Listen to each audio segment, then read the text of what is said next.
and welcome to Your Questions Answered, where we answer your questions. I'm Michael Sidgwick, joined by fellow Dudley boy Michael Hamflett to do exactly that. But before we get into it, if you're a fan of this sort of thing, make sure to subscribe to WhatCulture Wrestling on Amazon Music, Apple Podcasts, Spotify, and YouTube, where we do daily wrestling podcasts. We preview and review Raw, SmackDown, the show formerly known as NXT 2.0, Dynamite, Collision, pay-per-views, premium live events. We have wrestler interviews on occasion, roundtable discussions. We answer your bloody questions.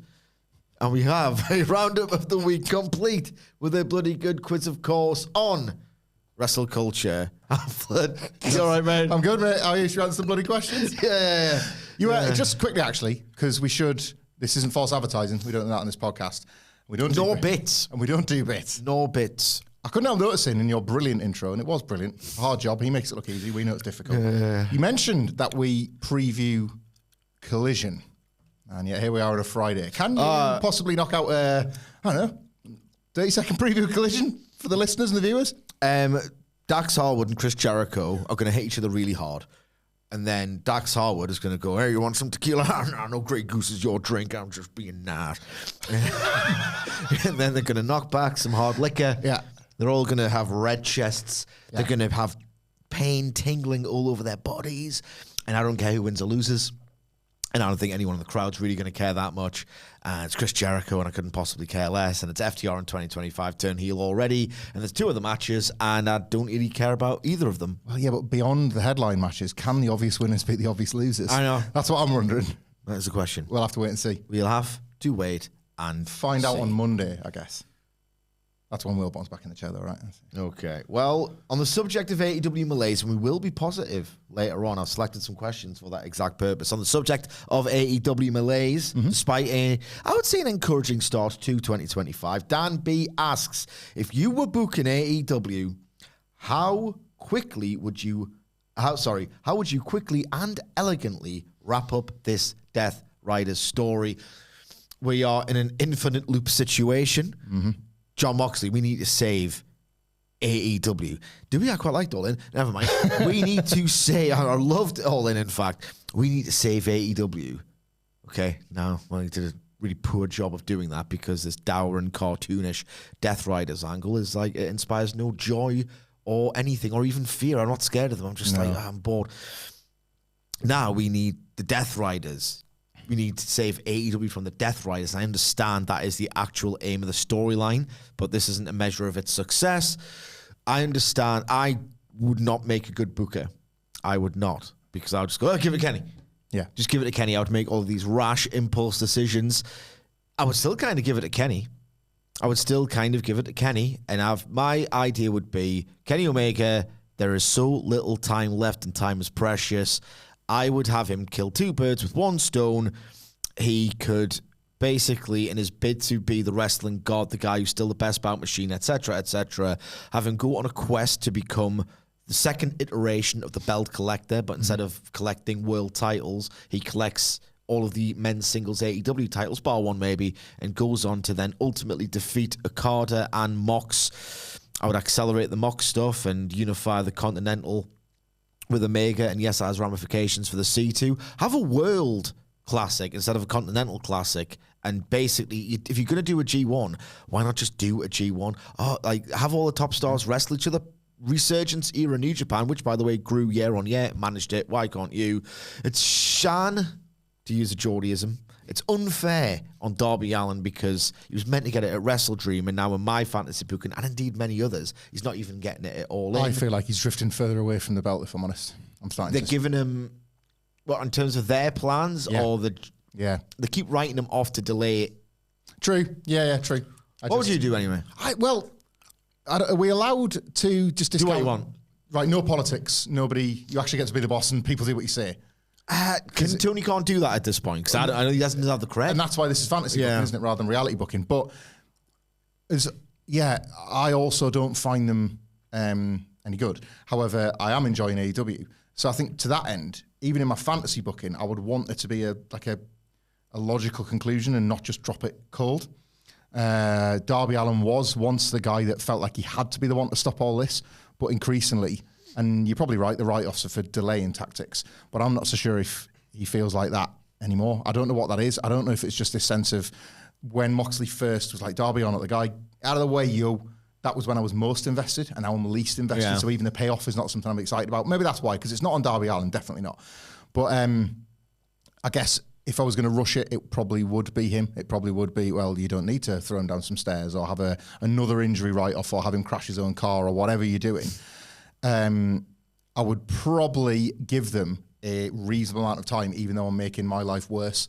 I would get like double or nothing, let's say. That's May. It's not that far away, but it's enough time to start showing the cracks in the group, break them up in the traditional way. Moxley's already proven himself to be like a false prophet at this point, and they've even pivoted to that in storylines. He's just a baddie. He's just a baddie. Like, they've completely gone away from the original messaging, which is an acknowledgement that wasn't working, but now they're just baddies. And because they're just baddies, it's easy to just get some goodies together to beat them. Yeah. They've also got the trios belts.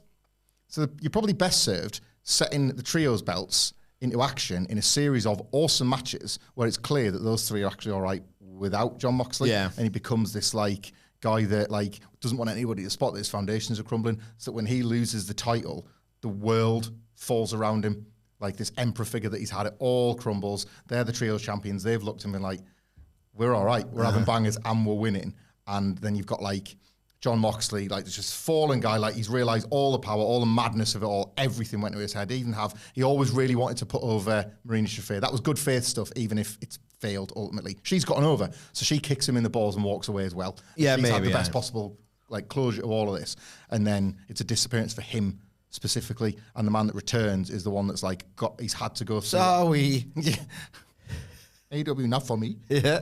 And you get one of two Jonathan. Such dickheads. You get one of two Jonathan Good returns, right?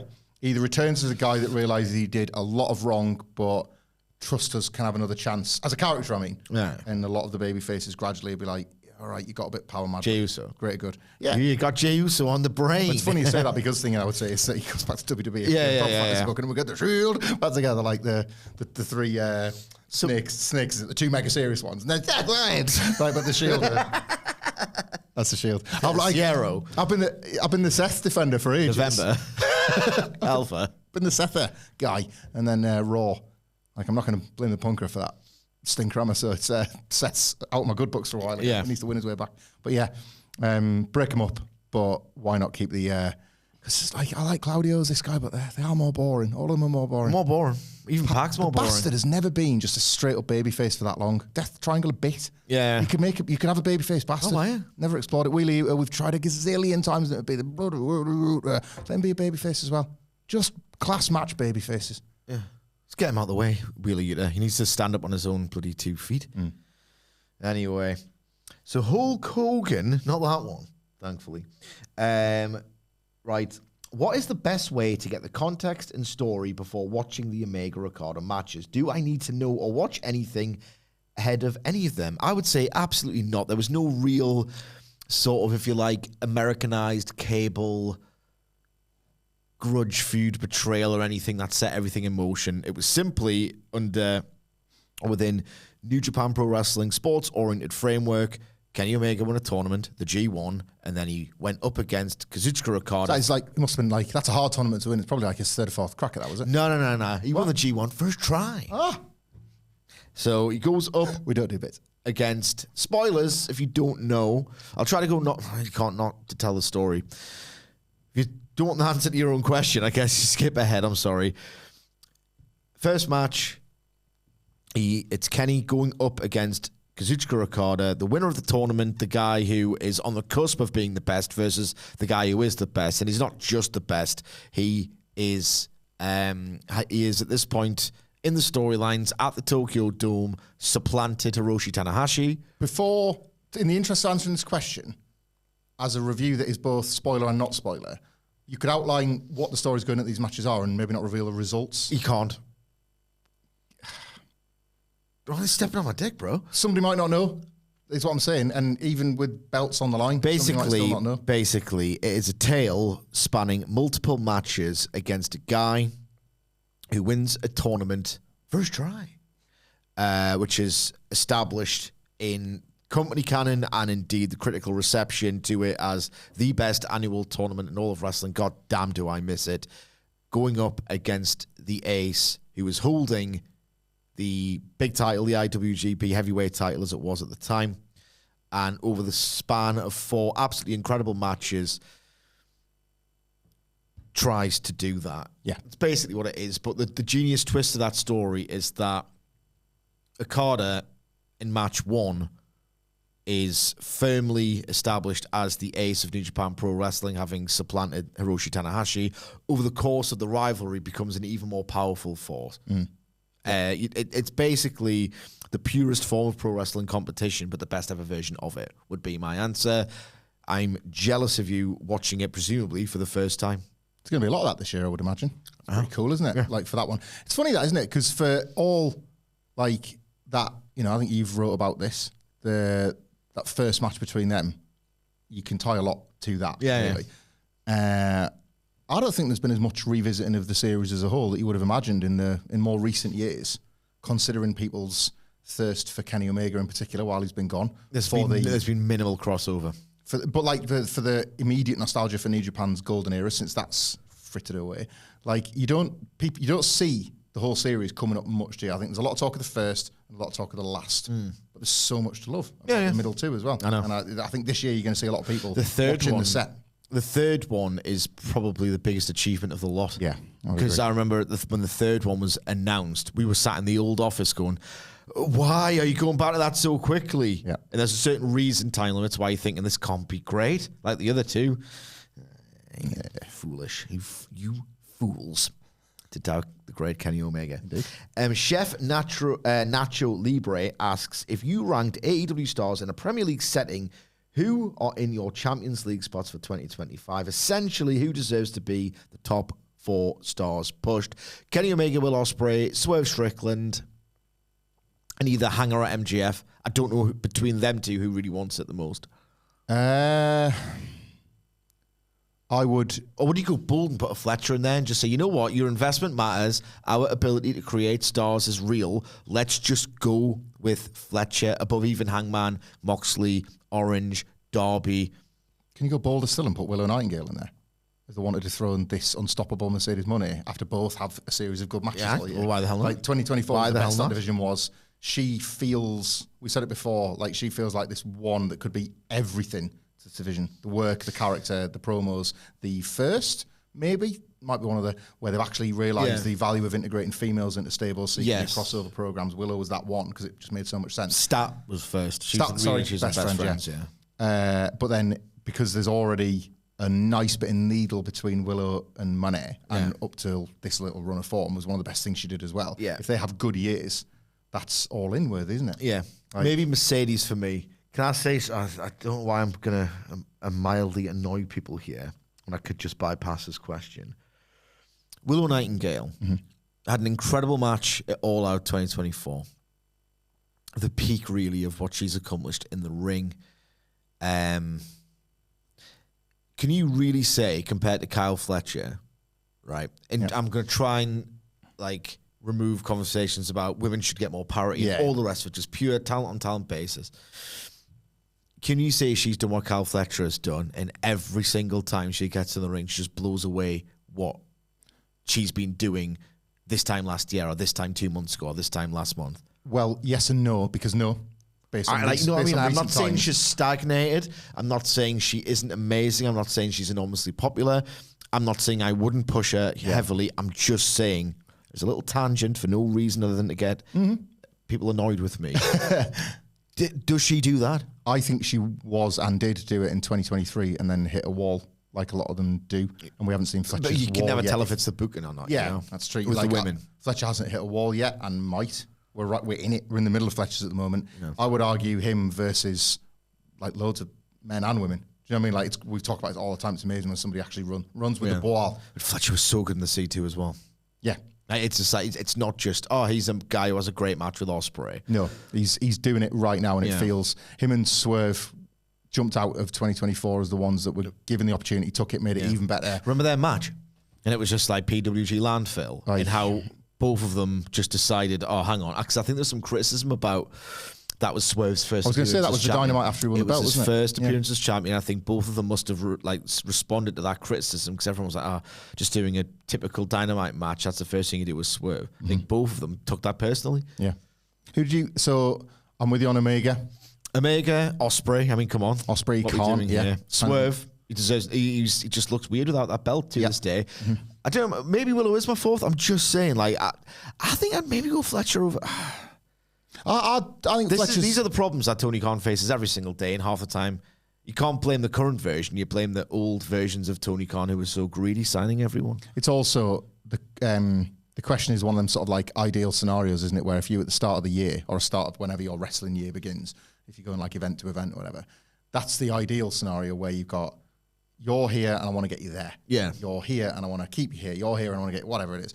But like that doesn't account for weekly television, does it? And somebody getting over, like we've kind of really embraced the Hurt Syndicate as an act. And I think early doors you were like, well, the Hurt Syndicate's over. So by that design, Bobby Lashley gets the push of the year. And then that's why you see such cool booking when they get moved into the tag ranks. Yeah. And there's like, I think sometimes you have to account for the people that are getting over, but then work out how to try and do it with everybody. Yeah. Like right now might not be the same in a month, 2 months, because people can fall off. Yeah, they can. It's like there's weekly television. That's the thing. It's who's not going to fall off. Who do you know is going to do the business? Ospreay and Omega. I would just build it around them too. You know what? We've copped out here because it is all about that fourth spot because Swerve, Ospreay and Omega are the three, aren't they? Yeah. Everything starts with them, and then that fourth one is maybe the position you jockey for. Yeah. If you're every other AEW wrestler. I would give it to Fletcher. I would honestly give it to Fletcher. He's shown that he can handle it. Yeah. I mean, I think Hangman's better. I think Darby's better. Their times will always come again, I think. Yeah, but for me, strategically, you've been watching Fletcher, you think, where's the ceiling? Well, guess what? It doesn't exist. We're pushing him. That's what I would do personally, just to... I wonder how it'll feel when Hangman's babyface turn happens. I wonder if immediately he goes to the people that, like, love him as much as you do. Like, I wonder if that massive fan base that like loudly feels underserved by what they're getting from Hangman Page at the moment, not just as a heel, but in terms of the work the match. He's not being rewarded for the work he's doing on his character, I don't think, with the booking and the matches. When that really does reveal itself and opens up and he's a babyface again and the booking starts to support the effort he puts in. How big could it get? Will instantly everybody be like, well, he's back at the top of the list then. I mean, that's the AEW problem because that will probably... I know that's doubtlessly going to happen. That's how talented he is. And then the clamour for somebody else like subsides. Yeah. Anyway, we can get into an infinite loop there. I promise I've got a good question for you specifically coming up that I've selected because it's very not WWE. And here's another one. Based solely, this is Trevor Birch. Thank you to your question. Thank you indeed to everybody else who asked. If we didn't get around to, we'll hopefully do it next time. We do this quite regularly. Yeah. Trevor Birch asks, based solely on the current New Japan roster and the results of Wrestle Kingdom 9 and Wrestle Dynasty, who would you book to go one-on-one in the main event of next year's Wrestle Kingdom 20? I'll let you think about that because I've got a pre-prepared answer. One that might reveal me to be a hypocrite.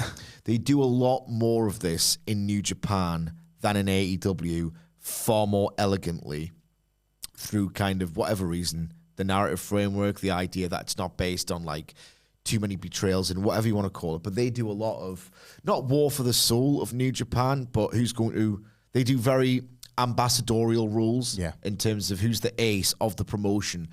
Promotion and stars a lot more interwoven. So when I say this, I'm it's saying, historic. It's not a booking device. It's in the DNA, isn't it? It's in the DNA. So that's sort of like the Three Musketeers of New Japan. You know, that's very representative of the company and its values because they're sort of like almost inflexible. On that, the first thing that came to my head when Trevor asked this question was Konosuke Takeshita being the IWGP champion is sort of this almost interloper guy who didn't come up through the New Japan dojo or anything like that, defending against Gabe Kidd. Yeah. With the idea being that Gabe Kidd wants it very quickly on Gabe Kidd before I get to first, it's the best looking match, I think, if you look at match quality versus who people want in that top guy role. If you watch Wrestle Dynasty, the idea that Gabe Kidd, for the first time since the New Japan rot really set in, and maybe it's the Omega effect, who knows, but Tanahashi seemed to cry because he thought, I've got a potential guy who can really lead us into a bold new era for the first time in years and years and years. So I think he seems like the obvious pick ahead of Shota, ahead of even Tsuji. And Takeshita is an incredible wrestler who's just signed a contract with New Japan Pro Wrestling, and he can fill that role that Gabe Kidd can very much promo on and build a storyline around. On Gabe Kidd, I do my bit. I won't do it here because Will Bourne's better at bleeping swears. Who wants it? Gabe Kidd has wanted it for the longest time. I'm not going to name a name here, but when Gabe Kidd was shockingly early into his pro wrestling career, right, when I think a lot of the it was a WCPW story. There's two. There's one where it was nice to get much bigger buildings than the Northeast Indies would do. So there was a bit of a thing around WCPW and everyone seemed to enjoy being there and all the rest of it. Gabe Kidd went up to Minoru Suzuki and was like, can I please just spend some time in the ring with you and feel you out and like grapple and all the rest of it.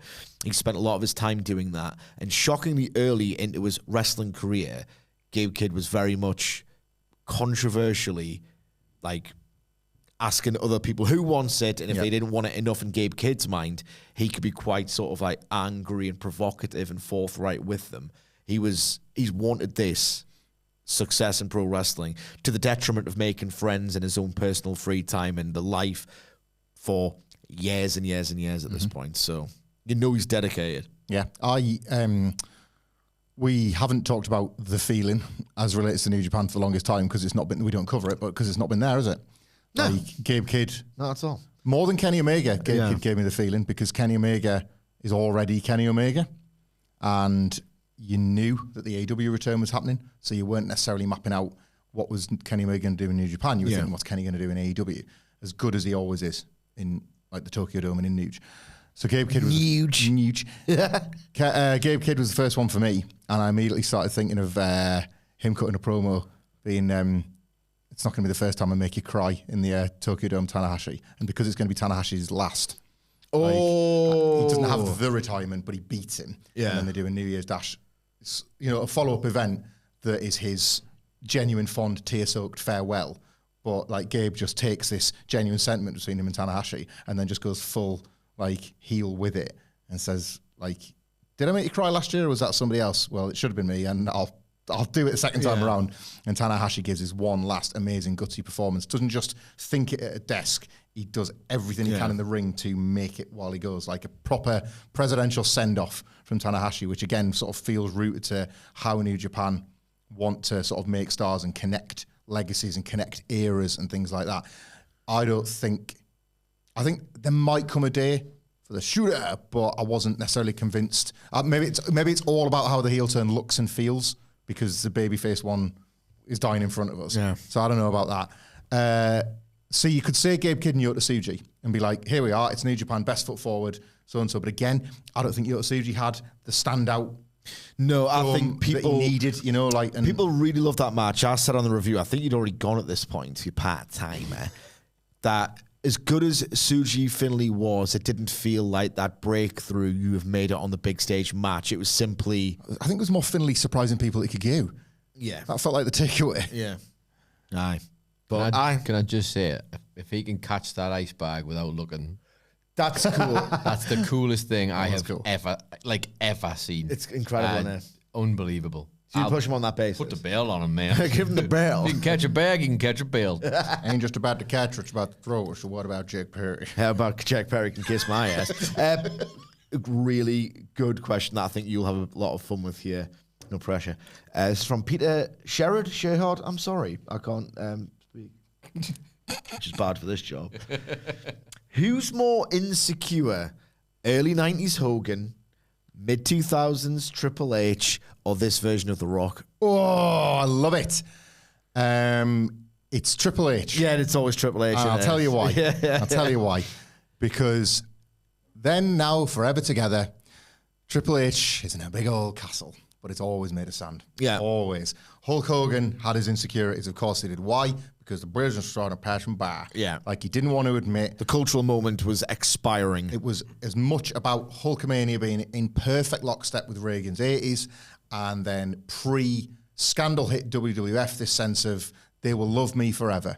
And then the 92 steroid scandals, which he was directly tied to, the Ring Boy scandals that brings down the WWF, and with it, Hulk Hogan, because the general public just see the two, as they should. Yeah. It's completely interlinked, so he has to get himself away. Then comes what I think is probably, this is directly referring to the paranoia of winning the belt back in 93 and how pathetic it all felt. Not pathetic to us as kids, but synthetic it felt to us, even as kids. And then it was a bit like, this is a bit rubbish, this. Why? What are you doing here? Yeah, why? Why does this feel rubbish? For the first time in my life, why does this feel off? Don't forget Ronnie Garvin. That was the first time I thought, was this a bit rubbish, this? Always Garvo. Always. Garvo versus Valentine. Yeah. That weird face. I was like, this is crap, this. Why are these 8-year-olds in the ring? They're probably like 24 or something. Got a rat. Yeah. Other than Garvin. Yeah. So but the insecurity with Hogan was like, you know, I've had it all. This industry has been mine.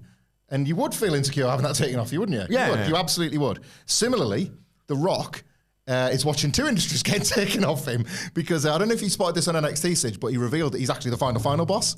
It's his. Final boss. And nobody's giving him enough credit. Final boss. Because they're giving the game Triple H all the credit. He's like, what might is... Where's my respect? So he's kind of desperate for that, but Hollywood is saying, out of the way, yo. So he's like, but again, they're based on legitimate empires. The Rock, unlike Triple H, was a pillar of the Attitude Era and vital to it, and was every bit worth the credit and the glory and the success that he had, and feels like he's constantly slipping through his fingers. Same in Hollywood. All the years he was the most bankable guy.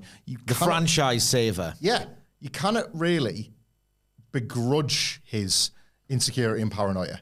It's all like sort of a time that once was. Rock's becoming a remember when guy. Yeah. And that's what he's insecure about. Triple H is a never was guy, and he always was, and he kind of always will be. I would say the most solid foundations he ever had was the NXT Golden Era. And even then, as we kind of later saw, Vince McMahon could have just gone like that. It was never a moneymaker. It turned out to not be a talent developer for the Vince McMahon WWE. So even at his safest, Triple H was always kind of having to watch his back a little bit. And that's rooted exactly the same in his wrestling career. When he was on top, when he was married in, when he was brothered in as a booker on the creative team, whatever it was always because he was, in his mind, kind of the last guy from the Attitude Era that actually hung on. No, you were never was from the Attitude Era, just like you were never was in the Click. Then you win all these belts that nobody watches or likes because you're not a draw, really. Not really. Your good matches are 5 years in the past, and it was maybe only for like 18 months. So how's that feel? And then as you go into retirement, like DX becomes a parody of itself. So you kind of have to become the epics guy. And nobody ever had the guts to tell you that you can't do epics because your long matches are really boring because you got it right once with The Undertaker, and the streak was a free hit for pretty much everybody. Let's be real about it. Like, there are so many times where all the grandiosity of Triple H had nothing underneath it. That's why he was insecure. Like, the insecure was rooted in, like, being a phony faker. Yeah. The other two, like, were the real deal once. They just wanted to hold on. Was Triple H ever the real deal other than for 12 months? Ever? No. Like, for me, like, does it get... I'd like the answer to be Levesque, but I'm trying to challenge my own personal biases here because I just hate him. I hate it. I've got a strong dislike and disdain towards Triple H. But to try and challenge my biases and ask this question, The Rock, right, he's having a nightmare. Yes. Total and utter head loss at a scale that you rarely see in modern pro said wrestling. 7 days ago. I know, it's amazing. It's absolutely amazing. It is amazing, you're right. The Rock has never, ever... And The Rock means never. ...done anything like 2-on-8 Doomsday Cage match at Uncensored 96. Mm-hmm. Never, ever gone... No, they're just not getting enough Hulkamania. That's the problem. They're just not. We need 4 times more Hulkamania. Yeah. And that'll bring... Hulkamania is quite literally more powerful than ever. It's running wild. The best thing about that, it's meant to be 2-on-9. It was meant to be 2-on-9, and then Pillman bounced out of it. And I was going to say, has Levesque ever done anything like a 2-on-8, meant to be 2-on-9 cage match? And he's just beat up tag teams on his own for fun. Mm-hmm. So he's done... He's even smarter because he booked. He's done it on aggregate.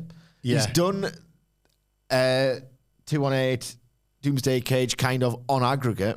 2 on, I think it was 6, was it, with DX when it was all of Vince's losers? So it was Regal, the Spirit Squad, Ken Kennedy. He didn't get on Anderson to do it.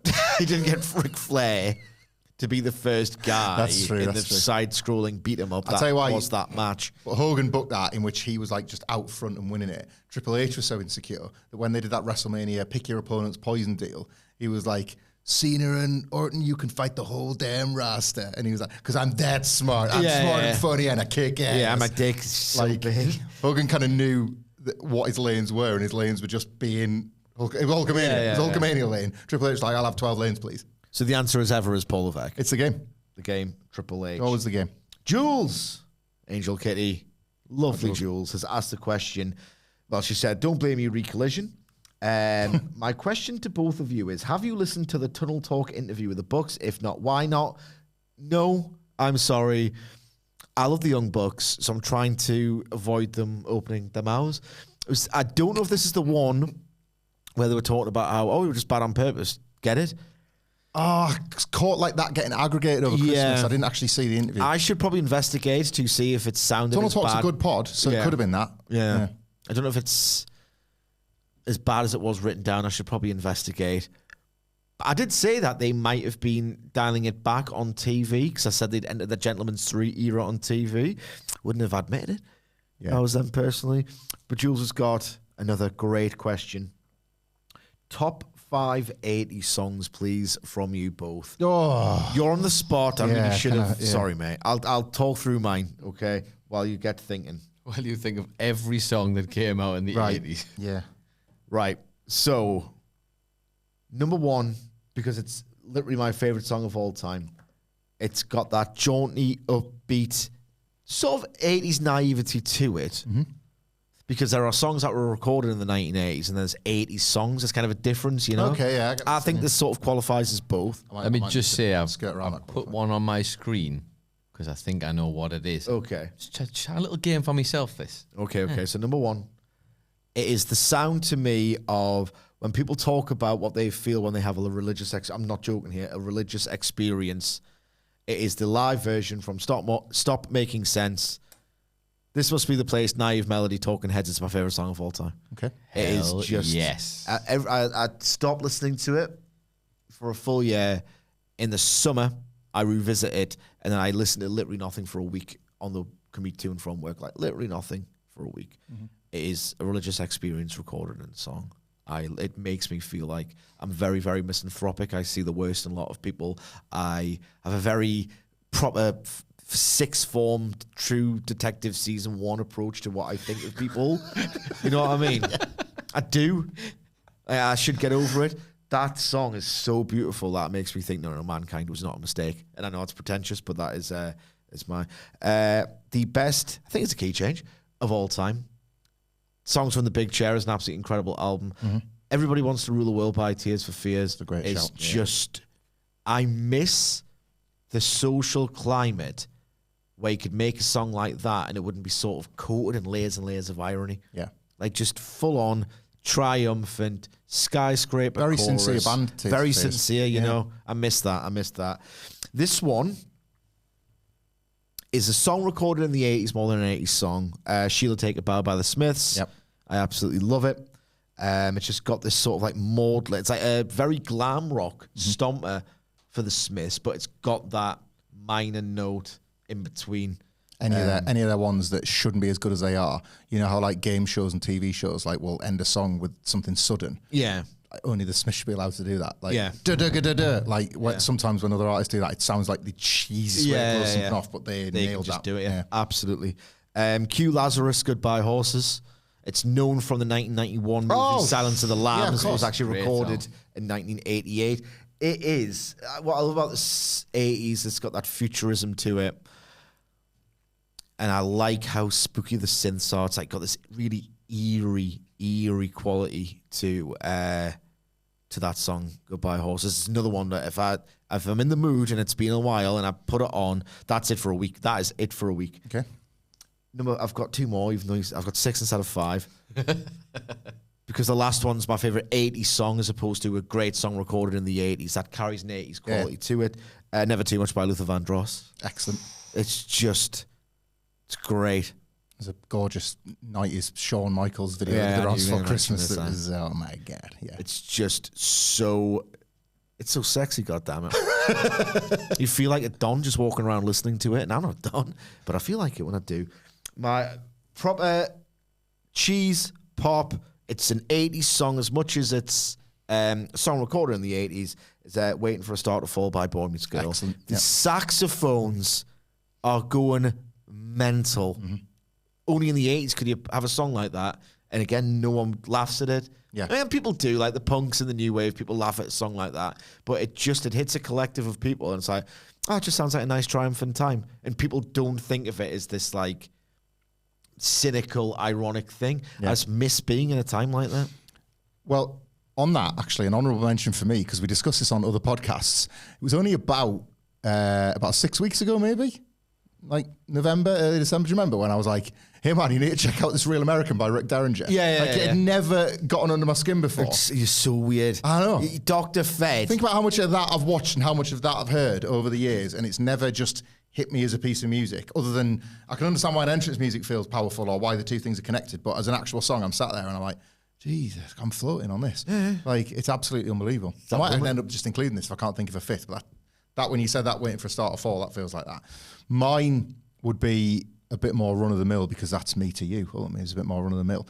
But one of mine like that, I'm trying to think of like just favourite artists or favourite songs by those artists, is Kylie Minogue's Hand on Your Heart, because in terms of that Kylie pop that I love, that's the peak of that. And again, it's it's almost impossible to imagine a song like that now, anything post about 1992. I think you would have just been laughed out of the industry for that being as big a song as it was. Yeah. Shamelessly, completely and utterly lovelorn, like crying on me, and it just doesn't stand a chance otherwise.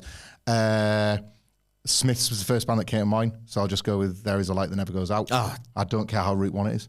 It's perfect. beautiful. It's perfect. Perfect and beautiful. And it's the first time I remember hearing the Smiths and realising how witty they were when I first heard that, because it was like, you can't do that. Yeah. You can't talk about getting hit by a bus and it be this loves that, like, teenage brain was like, that's doing something to me. Yeah. I've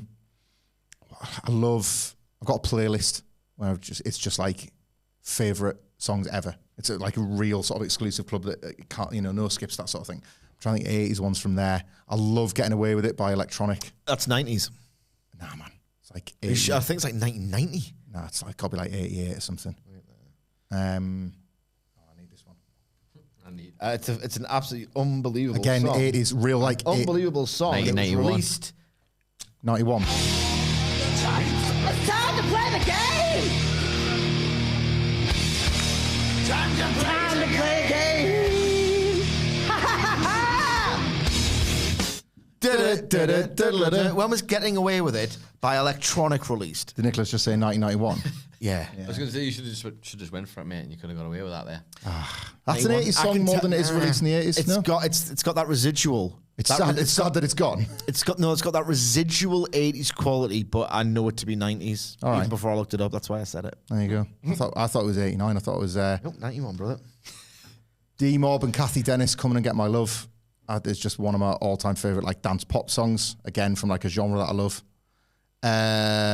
Set Up by Au Pairs is probably where my new wave needle drops really into them, and that's my favourite song by them. There's going to be something else, and I'm going to think about it later on. I'm going to remember this. I'm going to tweet Jules about it, because there's going to be something that I've, like a massive open net that I've missed here. But something else will come to me. Great question, though. It's just made me think of nice stuff. Nice songs. I'm going to have a good commute home listening to some of this. Not to Talking Heads, it's not the time. It's not the time. Need to preserve the magic. I'll chuck one honourable mention in there. Please do. On the podcast producer's desk. Because this is my song where it's like, you're listening to it and you just go, nothing's going to be bad now. It's like, everything's good. I felt this.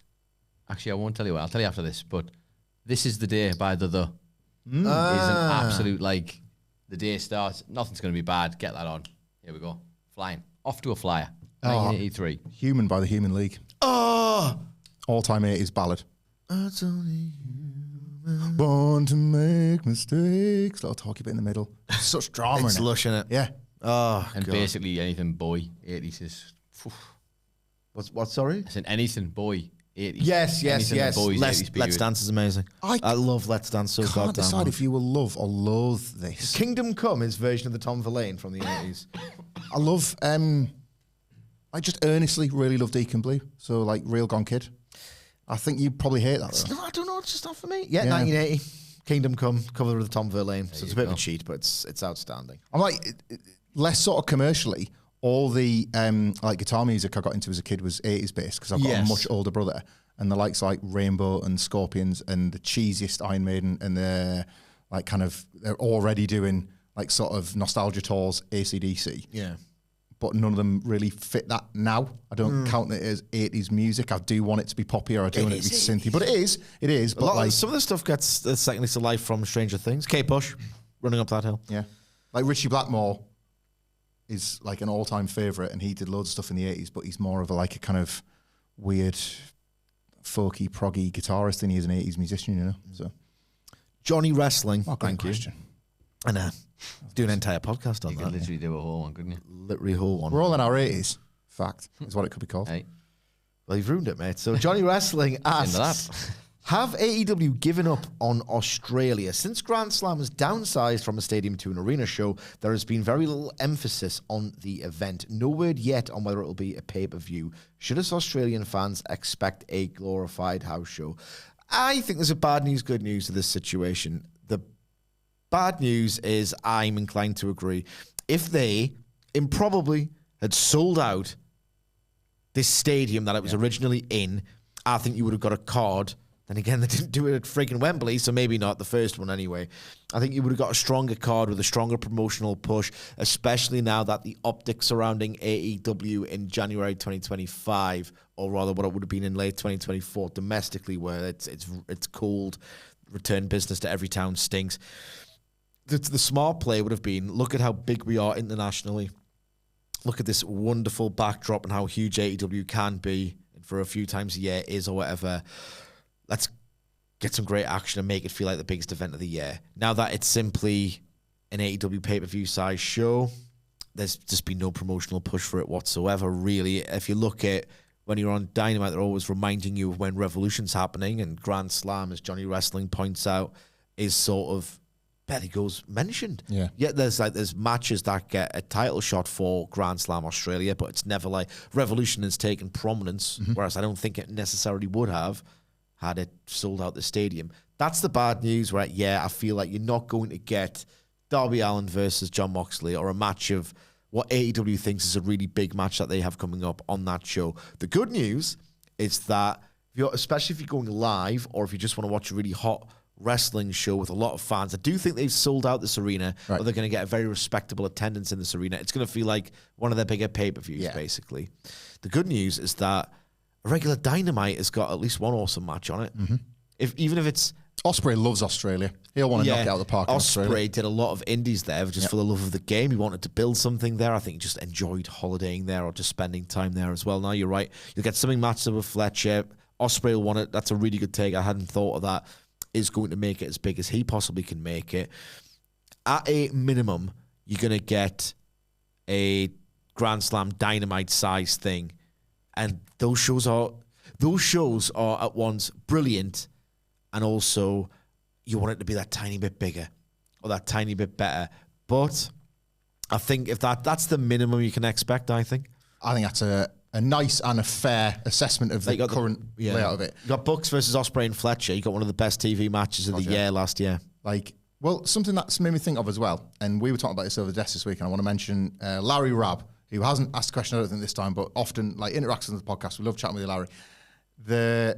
He asked a question where he felt an element of guilt when he was seeing it do the rounds that people had popped when The Rock on Raw said, "Oh, you're responsible for the highest gate ever," and everybody cheered. And then, as Twitter does, everybody ripped the piss out of it because it's like, you're cheering, paying a fortune for your tickets, you losers. And he was like, "Am I a dumb mark for cheering that before?" And we were very much of the opinion, no. You're being told that you're a part of history and it's a communal experience, and that feels... In a wrestler, in a live setting, a wrestler or someone who's like, even if it is Triple H, is asking you to do something. In a building, it's kind of hard not to do that. Yeah, it's fun. And validating your choice in the process, because thank you for contributing to this big thing.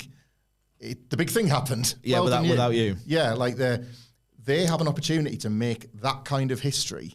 This is a free hit for AEW the more I think about it. Tony Storm winning the world title in the main event. Oh, yeah. Like, I mean, probably not, mate. But history, though. I wouldn't put a pasty bet on it. And that the Australian fans get the moment of, we were here for history. It's that kind of cell phone WWE history, though. Is it? I think so. But maybe like, the fact that it's Tony, it's different. her and Mariah May, you know. It just feels like the first ever women's main event in AEW. It has got. It's been 5 years. True. Yeah. We'll see. We'll see. One day they do it. They're going to have to say that. They can't not market that when it does eventually happen, can they? Yeah. Like, that's just wrestling, isn't it? So, but I think there's a bigger conversation. It's not necessarily just about Grand Slam Australia. AEW, it's a really strange wrestling promotion sometimes, isn't it? It makes really odd promotional choices. You say stupid, mate. Yeah, stupid promotional rash, like ill thought through. I hate how quick the theme song goes on Dynamite. It's just like, get to the ring, get to the ring, get to the ring. Yeah. It's like, make me want to get into the ring. There's a lot of like choices that kind of, it's not in keeping with a wrestling Make me want to promotion. Which is a problem because if you book well, then people want to engage with the promotion, don't they? Yeah. Make them go. Yeah, it's maybe hard before I get come. You know what I mean? Yeah. God, it's not even hard yet. So. Relax. Moxley Nightmare. A friend of Ebu, Wrestle Purists, of course. So I've got the same Moxley Nightmare. What is your favourite era of wrestling? This is tied very inextricably from my WhatCulture career. I loved it. I mean, I probably have more fun now, realistically. Mm-hmm. The boys. But professionally, I loved covering 2018 and 29. The Fed was rubbish. The Fed was reaping what it sowed, and it was so cathartic. New Japan 2018. Need I say more?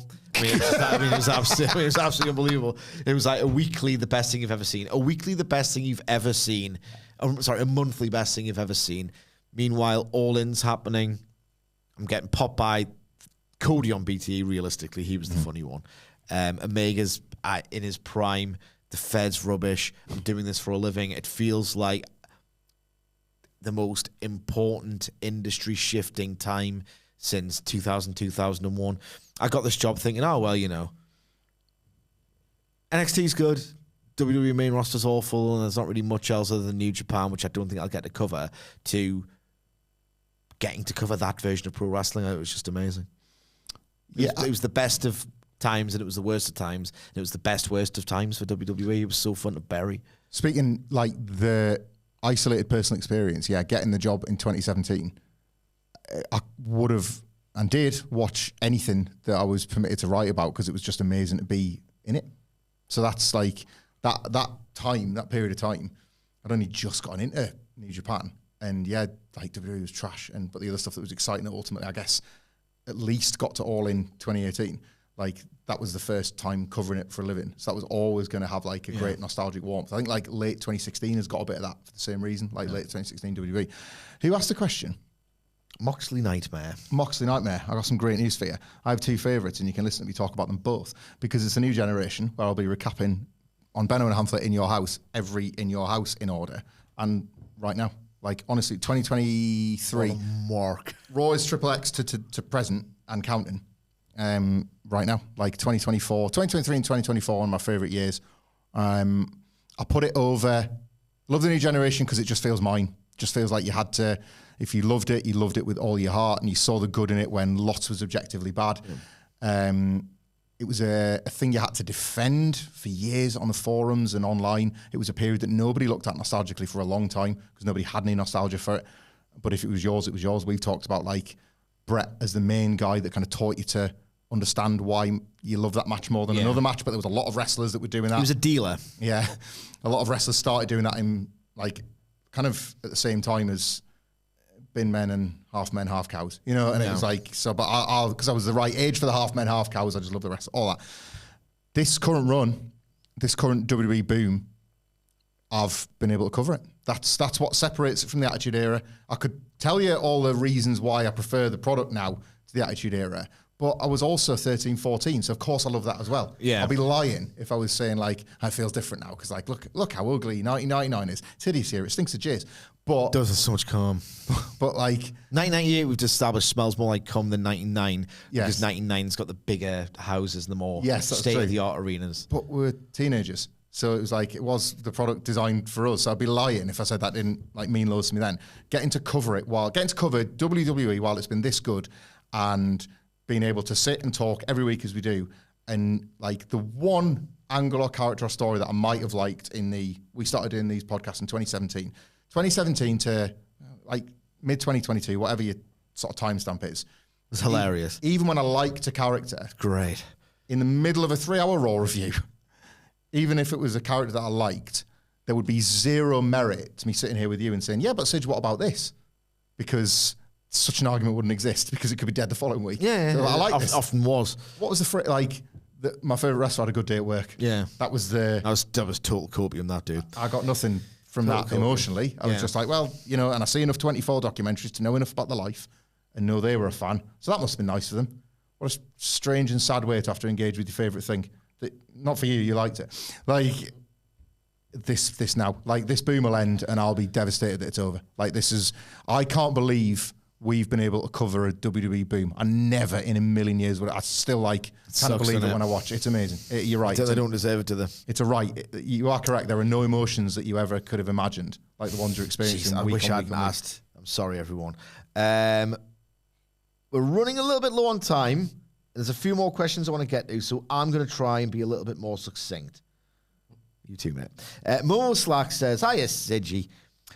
Had a question about AEW not being prepared to fully loan their unused talent long-term to reignite them. We saw it work somewhat successfully for a short time with Jack Perry.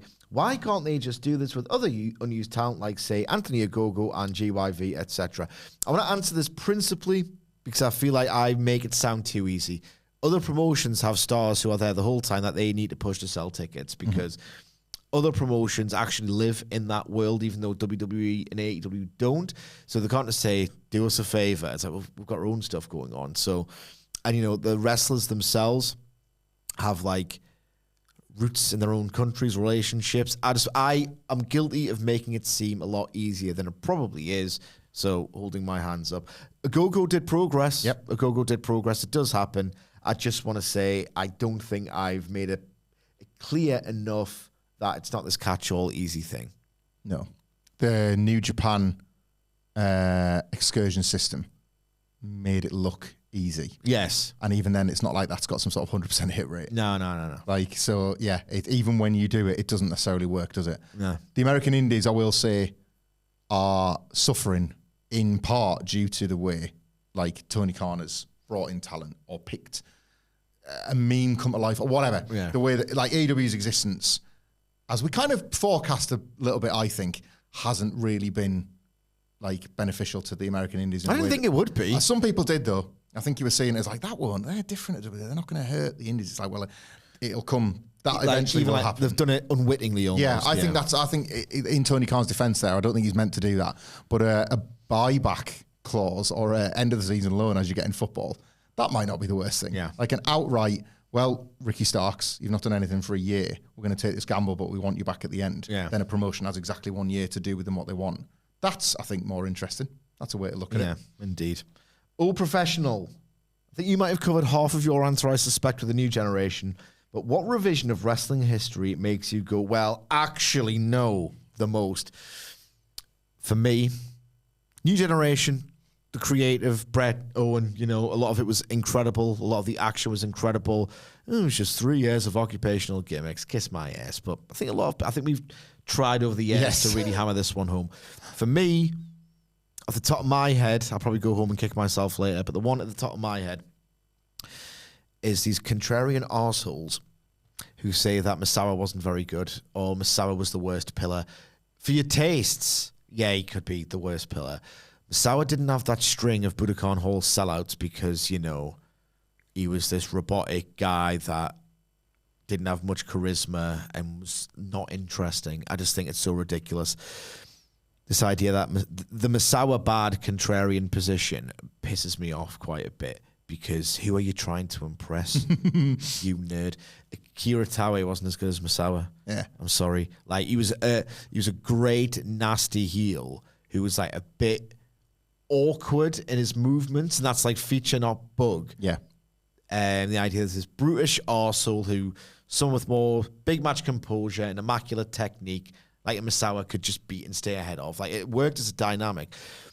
Misawa was an absolutely unbelievable pro wrestler.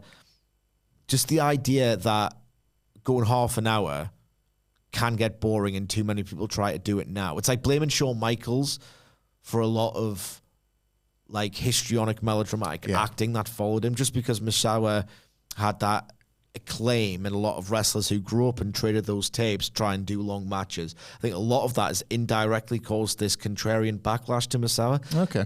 I think that's a lot of how it's happened. He was so great at... It was like that Bret Hart quote of a champion should hoist everyone to his level. Yeah. Or what was written about Bret Hart or whatever. Misawa had matches that got the best out of a Kabashi, and he modeled his matches, and obviously Kabashi had a part in it as well. But like a Misawa Kabashi match was so much different to a Misawa Kawada match, and what Misawa was so great at was understanding what's great or distinct about my opponent, what makes their characters and their personas and their attitude work, and how do I incorporate that into a match and be versus them. He was amazing at it. The Tower is a giveaway for me because that feels like the overreach. You've gone for the furthest away to say is the best, as if to it's like changing the D to the A instead of the B. Yeah. I understand why people like Towie. I do. I think he's great, but you don't. It's like that.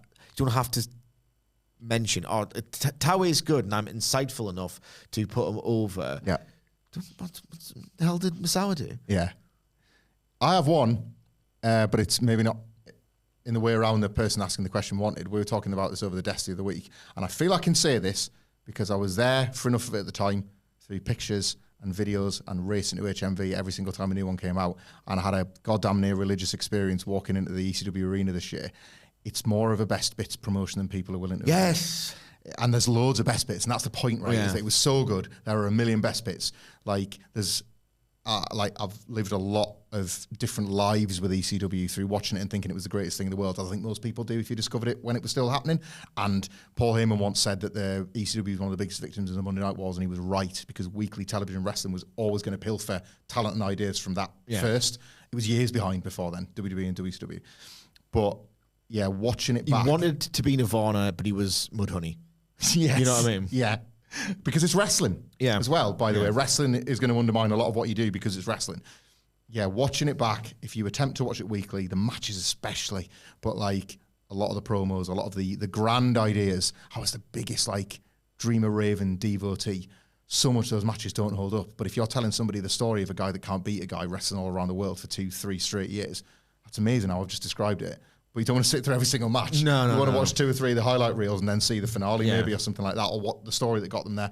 It's an incredible best bits promotion, but you don't need the weeklies and you don't need a lot of the big matches. No, I'm so sorry. There's so many ECW matches where like, you've been in there a long time, guys. Yeah. You've been in there a long old time. John Oldfield, I'm being totally self-indulgent here, asks 2 questions. The first is, did he get some new coffee beans for Christmas? I get them every time I run out. But I asked for a voucher from Rave Coffee. Right. And I bought with them some Colombian geisha beans with tasting notes of pink grapefruit, maple, and yellow plum. And apparently this is a varietal that is pretty hard. Is that a word? Yeah. In coffee, mate. So it is. Use coffee, mate. Is that just why you just had to... Shut up, man. Known for its like very floral, fruity, acidic notes, but it's really quite hard to grow and do well. So the worst thing about coffee is that the more expensive you go, it's literally the better that it is. Yeah. It's just amazing. So I only get that ridiculously priced stuff when I've got a voucher to go with it. So that's what I've been doing. Second question is a loaded one, but has 2024 been worse for AEW than 2023 creatively? I would say no, not quite, but because one thing followed the other and it wasn't too good enough to drive a turnaround, it might as well have been as bad, you know? Yeah. And is there hope that 2025 will be better? Why not? It's 2025, line in the sand. I've enjoyed it. I'm not trying to be too much of a miserable prick. Yes. 2 good dynamites for me so far. Yeah. And I think history will be... His favourite match from last week's Collision. Need I say more? Yeah, they just worked, which is a fair description of musculature matches. I think history will be way kinder to 2024's mistakes than 2023's. Yeah. I think that's, Indeed. Mr. Wrestle Culture, can we go 10 minutes? Yeah. We'll go 10 more minutes on this. Dave 2 Humphreys, thank you, I still remember, asks... I'm going to let you go 10 minutes, but I'm going to shoot downstairs real quick. But That's absolutely fine. You know how it is. Dave 2 Humphreys, again, I thank you because I remember, says, just like Deputy Dex enjoys his tequila, what tequila does Michael Sidgwick enjoy putting in his mugs? Right, very quickly for this. Is that why you want 10 minutes? No, I'm going to be quick with this. So, I'm a total coffee snob.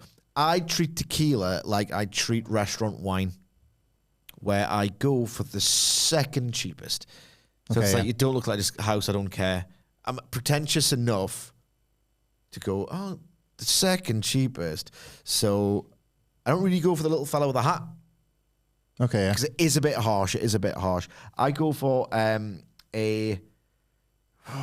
it called?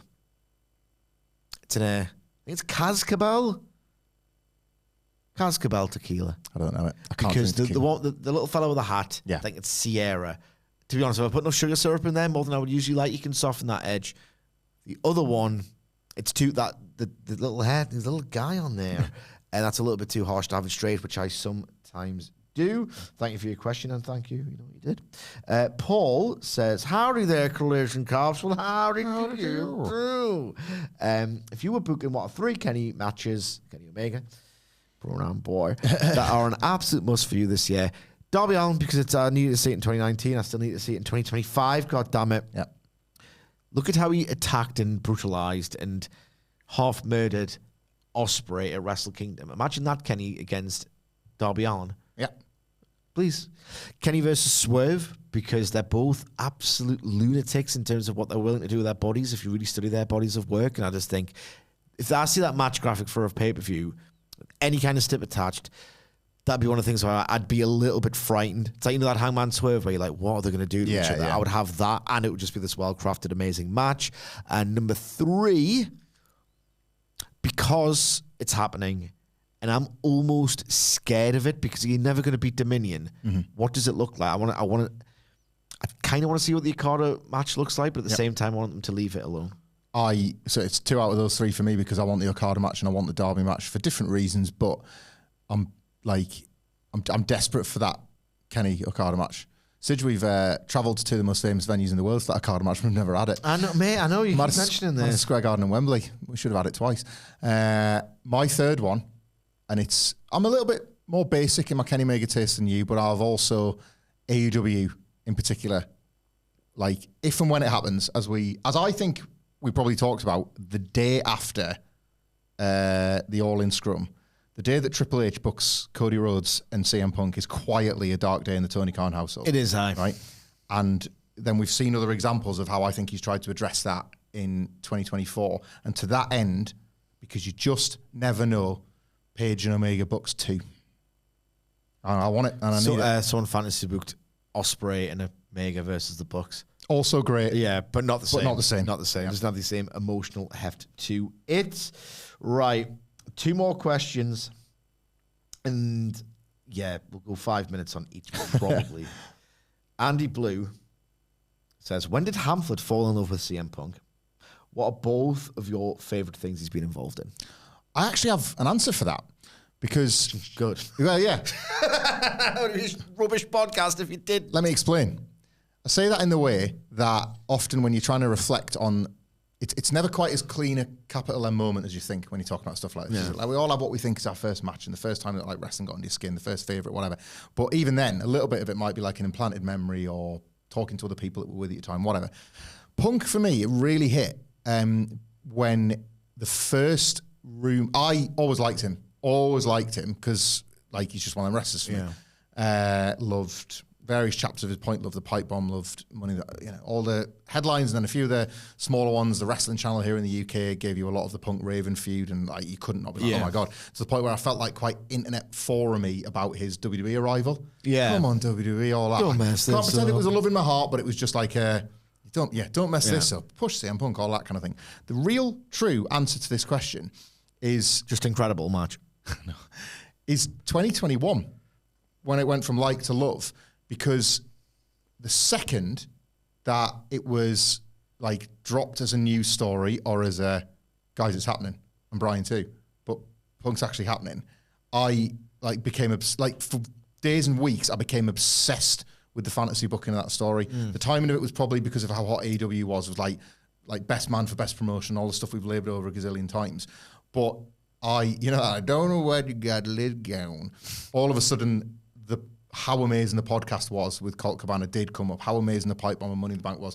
All of it came up in me in a way that I'd never thought about before. I watched a million Punk matches as soon as the news dropped. I don't think I truly suffered the loss of CM Punk from wrestling until right before his return was imminent. And it genuinely, like, that was whatever was like before became love, truthfully.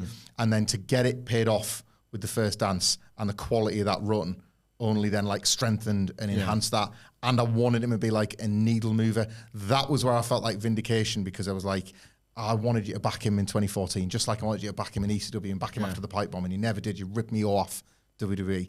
And because he then kind of proved a lot of doubters wrong in that AEW run, business-wise, I was like, I was right. Yeah. You know the amount of times that you would want a smaller guy to get a run in Vince McMahon's WWE and then they wouldn't draw. But that means I was wrong. That means all of us in the forums that we all say each other are right or we were wrong. Punk doing that in AEW proved me right, and it felt good.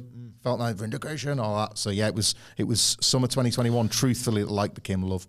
Mine was the match against Just Incredible from TCW on WWE TV in the Manhattan Center. Yeah, we're talking 2006, right? I was at Leeds University of Leeds at the time. So I love my own company. I always have. That was the most social I've ever been. 2004 to about 2007, 8, like I'd never spent less time in my own bedroom. Right. Because I was just out on the piss all the time, or, I was just in the woods. That kind of thing. I was just out all the time. And there were times in the first term of uni where I'm like, right, okay, well, pretty much Wonderland, and you see friends all the time. That's going to go to my room and watch a film. Like, you can't. We're going out. We're going to the gate, or we're going to the pub or whatever. So, all right, okay, well, guess I'm just living with you guys every single minute of my life and listening to music together. So wrestling wasn't a big thing. I'd buy Power Slam. I would watch as much as I could, but it's too bloody popular.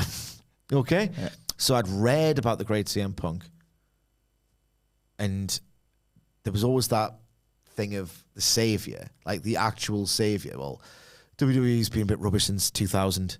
I still watch wrestling. I still love it and still catch up with it. Not as much as I did, but whatever. Someone can just save it like that. And CM Punk was meant to be the savior. And I just loved how unusual his work was. And then as soon I went on a big Punk trip after that, and he was the guy who not only wanted me to draw him into his own body of work, but that stopped that sort of malaise that began with Triple H's Reign of Terror, basically. It's like, I'm going to buy Ring of Honor DVDs. And I remember when I got my first, the third year, I did a course that most of my mates didn't. They were so busy in the third year of uni where I was like, I just have to do a 10,000 word dissertation. I wrote and directed a play as well, but other than that, they were so busy all the time. So I was like, I had loads of time to myself, and I was like, basically CM Punk hours. And then he completely ruined it all by exposing himself to be an absolutely gigantic hypocrite. When's that happened? 2010, 2011 or something with a last question. Pipe bomb. Sorry. Last question. This is from Sam Brown. Good writer and is all right. I can't think of an interesting wrestling question right now, but since you put a record there, because on Twitter I put Monaco, what do you want from me? Okay. I know you both have interesting tastes in music. What are your 3 favorite albums of all time? And if you need to do a wrestling take, favorite entrance themes. My favorite entrance theme ever. I like Ricky Choshu Powerhole because I'm a complete nerd. Or Simply Ravishing by Rick Rude. top 3 favorite albums: Abbey Road, The Beatles. Just when you get those like the orchestral refrains from the earlier songs, from the outro to "You Never Give Me Your Money." Oh, sorry, the riff from "You Never Give Me Your Money," orchestral. And was it "Carry That Weight"? Oh my god, that's just beautiful. That for me is the pinnacle of like musicianship and craft and writing. Blue Album by Weezer, just no skip sound that captures like the nice part of being a teenager, I think. Well, not those horrible parts of your body and the horrible angsty feelings that you get, but there's like, I know, that's just a nice youthful exuberance to that record, a note of melancholy to it that I just love. And those are my 2 favourite albums of all time. I'll go to you because I can't think of a third. Well, I feel a bit, you did send us this question earlier on as a bit of like sort of prep for this one. And it did make us feel a bit sad because the Spotify-ification of music does work on you eventually. I'm not a full listener guy. Become I'm an not album. a full album guy. Yeah, you stop being a full album guy. And I was trying to like think back to the... I think you do if you've got kids. I wager our beautiful producer Adam Nicholas is still an album guy. Nah, yes, very much. Yeah. That's probably it then. Yeah, that's fair. So I don't really get the chance to listen to music on my own at home. But I picture just how much I loved. I was proud of the walls of CDs that I once had Yeah. before they all went away, Music Magpie or the Car Beat Sale or whatever. And they meant enough to me once to listen to and care about and stuff. And now that's all just gone. That's all gone.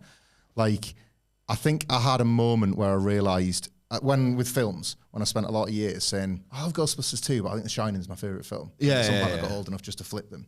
I did that, yeah. I think that's happened with Jeff Buckley's Grace and Discovery by Daft Punk. Yeah. I think the exact same thing has happened. It's like, no. Well, to be fair, one of them's way more critically acclaimed now, and it's not Jeff Buckley. Yeah, just embrace what you truly love. And His music's kind of dated, isn't it? it is. Like, you don't really hear him being a genius anymore. I thought that was my personal experience because of the age I was. Like, I was thinking about this recently. I was like, did I love Jeff Buckley's Grace because it speaks to like it speaks to simple themes in floral ways. Really, it's just talking about like quite teenagey heartbreak. But it's doing it in like his lyrics are sort of quite sort of grand, and he does like floral language and stuff, and it makes you think. Actually, my experience must be the human experience because he's making it sound very profound. 15-year-old idiot in his bedroom, sort of thing. You know what I mean? So I wonder if that's why, like, maybe the teenage experience is changing, and with it, Jeff Buckley is sort of fading into the background. And yeah, like a third one, after Mine would be the Twin Peaks soundtrack, Angelo Badalamenti. I love, like full albums. I love Idiotech. Like I love Idiotech so much that Kid A stands out as an album. I'll listen to that song and I'll be like, do you know what? I'm going to have the whole album.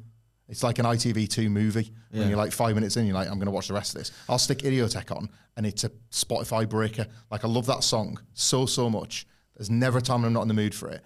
And then I'll immediately be transported to how Kid A made me feel. And I'll just be like, I'm going to have the whole thing. Yeah. Like, that's my Radiohead more than any other Radiohead.